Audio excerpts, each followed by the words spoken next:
নমস্কাৰ সকলোলৈ আমাৰ নিউ আপডেট আসাম ইউটিউব চেনেললৈ আন্তৰিক স্বাগতম।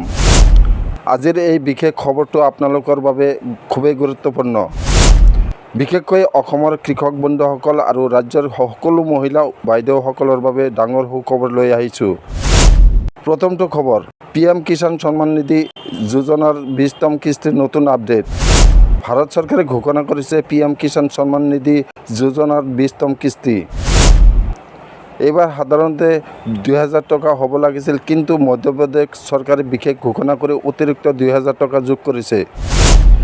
এইবাৰ এক বিশেষ পৰিস্থিতিৰ বাবে চৰকাৰে 4000 টকা একেলগে কৃষকসকলৰ একাউণ্টত দিব বুলি নিশ্চিত কৰিছে।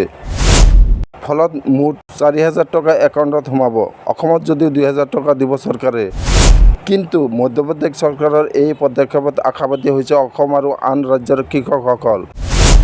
2025 চনৰ জুন মাহৰ শেষ বা জুলাইৰ প্ৰথম সপ্তাহত অতি সোনকালে কৃষকসকলৰ একাউণ্টত জমা হ'ব ধন। কেনেদৰে চাব আপোনাৰ নাম তালিকাত আছে নে নাই? pmkisan.gov. ৱেবছাইটত যাওক। বেনিফিচিয়াৰী ষ্টেটাছ অপশ্যনটোত ক্লিক কৰক।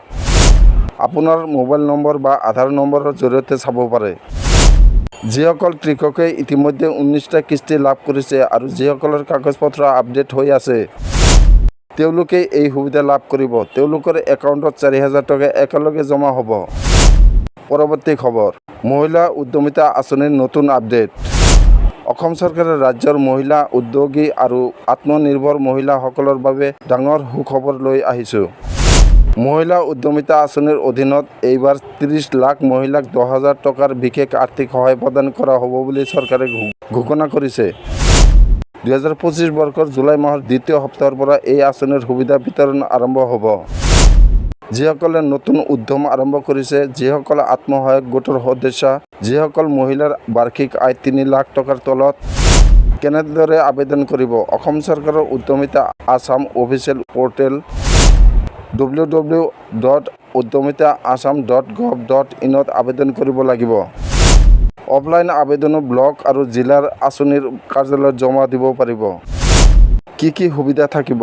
2000 টকা এককালীন আৰ্থিক সহায়, উদ্যোগ চলাবলৈ সুদবিহীন ঋণ, বিনামূলীয়া প্ৰশিক্ষণ আৰু ব্যৱসায় পৰামৰ্শ। বন্ধুসকল, আজি অসম তথা দেশৰ কৃষক আৰু মহিলাসকলৰ বাবে এই দুটা খবৰ যথেষ্ট গুৰুত্বপূৰ্ণ। PM কিষাণ যোজনাৰ 4000 টকা কিস্তি আৰু মহিলা উদ্যমিতা আঁচনিৰ 10,000 টকাৰ সহায়ৰ খবৰ সদায় সময়মতে পাবলৈ আমাৰ চেনেলটো ছাবস্ক্ৰাইব কৰক আৰু ভিডিঅ'টো লাইক, শ্বেয়াৰ আৰু লগতে কমেণ্ট কৰক।